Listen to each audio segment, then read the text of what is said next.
My girl got a body like Alba. What up, dog? I'm the alpha. So you'd better watch out, bruh, and that goes for anyone around you. Haha, kids, eh? Here's some wrestling news. WWE are hosting a pay-per-view 1 week after SummerSlam. Big changes could be coming to Raw and SmackDown, and a huge spoiler for next week's AEW Dynamite. SummerSlam is around the corner. The biggest party of the summer has taken another weird turn this week. We've talked about how beaches and boats have been considered for the location, but this is more to do with the aftermath. It comes out today via WrestleVotes on Twitter that the plans following SummerSlam are a little bit off the beaten track for WWE in terms of recent years. From WrestleVotes, for whatever reason, WWE has added an additional pay-per-view to the schedule 1 week after SummerSlam. Payback will be taking place on August the 30th. Now, Payback is a show that WWE have done previously. I think it's been 5 paybacks over the last couple of years. John Cena and Ryback had 3 stages of hell match at the first one. Yeah, I forgot about that match too.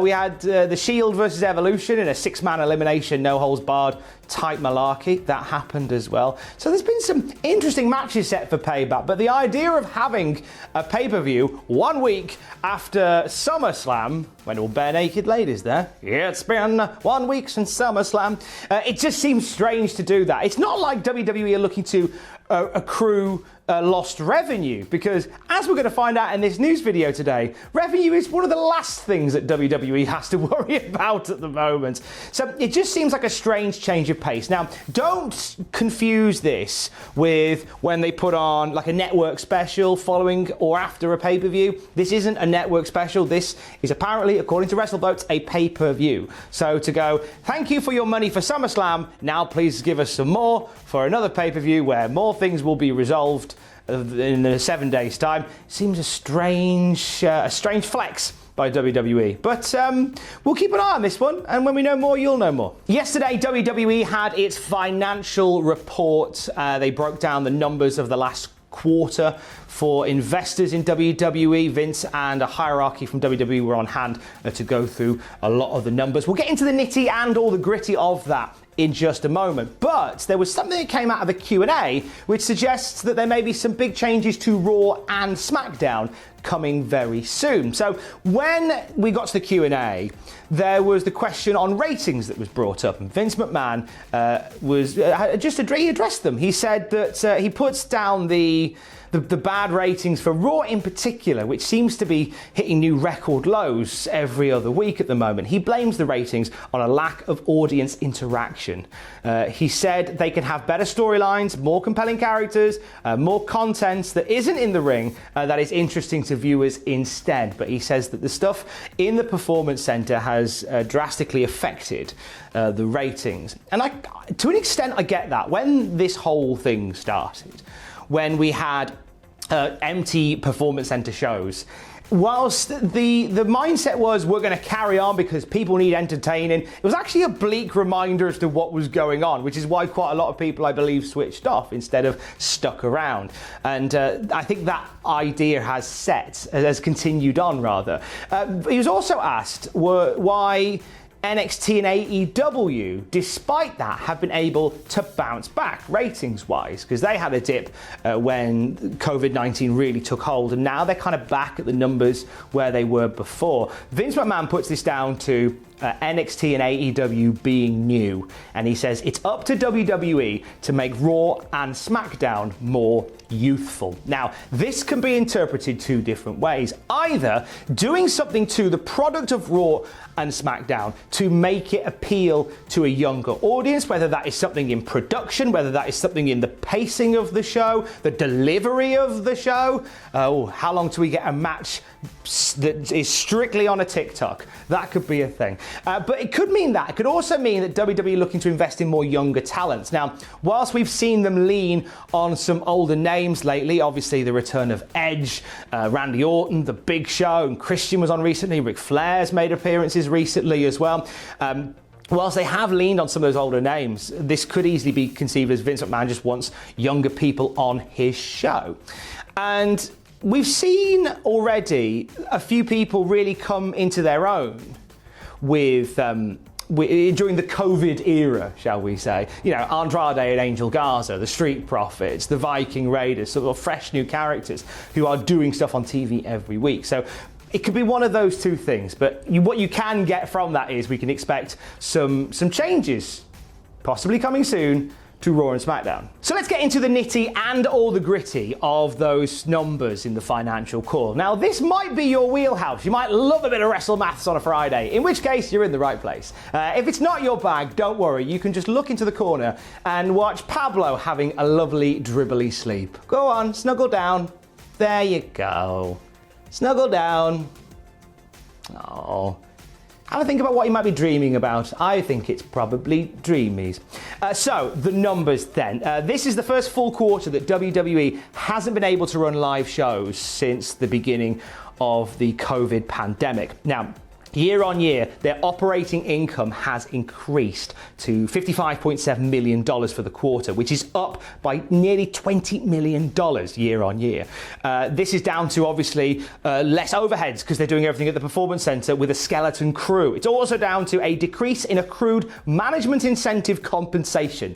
Bosses getting less money. Revenues for quarter two decreased as well to $223.4 million, which is down from last year's $268. So it's back a bit. This is probably down to unfavorable timing, they say, for their Saudi Arabia show in February. The yearly revenue, though, hit a company record, $514.4 million, which is up 14% on the year before, which is incredible numbers. WWE Network subscribers end the quarter up 6%, nearly at 1.7 million. There was concerns about how this number seemed to keep falling, but obviously with everybody staying home, they wanted to smack the WWE Network, so they gave Vince McMahon, look at that, they gave Vince McMahon $10 and said, entertain me. That was a good catch, wasn't it? Also, from this, we find out that the consumer products were down by roughly $1 million. E-commerce revenue doubled to $12.6 million.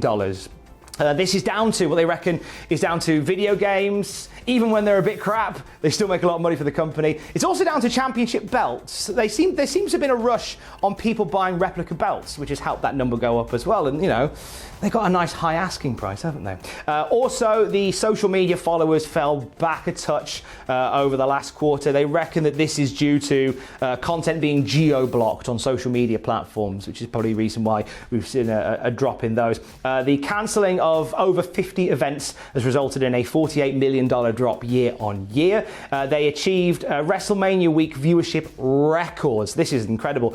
Just shy of 1 billion video views across digital and social platforms, which is up a fifth on last year. Raw viewership, as we've talked about, down 24% year on year. USA Network in general is down about 26% year on year.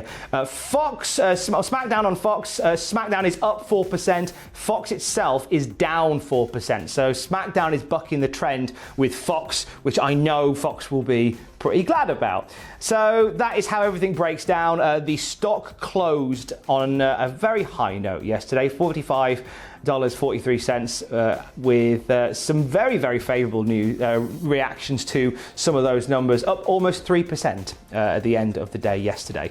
So there you go. That's the breakdown of the financials. Basically, what we need to take away from this is that during this time of global crisis, WWE, financially at least, isn't just surviving, it seems to be thriving. Now, next year, will that be the same? Well, they'll have to speculate to accumulate once the venues get open again, once the world gets turning again. So don't be surprised if you see that number less for next year in terms of revenue, because I think they're going to have to spend some money to get people back in, I guess. What do I know? I don't even have any stonks, so what do I know? And finally, a huge spoiler for AEW Dynamite next week. This comes from Reddit user Space Force 1, who has been accurate with this stuff in the past. So the good track record means that this is good to talk about today. Now, you might not want Dynamite sport for you next week, which I totally get, I think if I wasn't doing this job, I would be in that mindset. So this is your jumping off point. I wish you a wonderful weekend. Thank you for continuing to support Cultaholic, and look after each other. Be nice wherever you can. If you can't be nice, at least be patient. Stay safe, wear a mask. Love you, bye. You still here? Are we good to do this? Okay, so huge spoiler for next week's Dynamite. So we've got the debate between Orange Cassidy and Chris Jericho, and according to Space Force One on Reddit, that segment will feature the involvement of one Eric Bischoff. Yes, that Eric Bischoff from off of Wrestling's Past and 83 Weeks, the podcast. Eric has been dancing around AEW a little bit lately. Had Tony Khan on their podcast recently. He's been a talking head for AEW as well.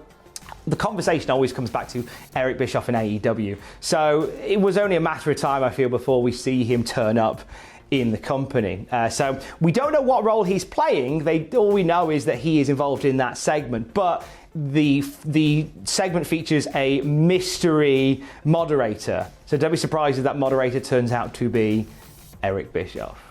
Which is not a bad shout. I don't think I'd want him there permanently. Don't get any wild ideas about doing a general manager for AEW. We don't want that no more.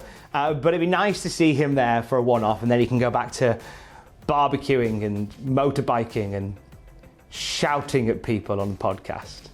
It's a good life Bischoff's got. Big fan. Stay safe. Have a great weekend. Love you. Bye.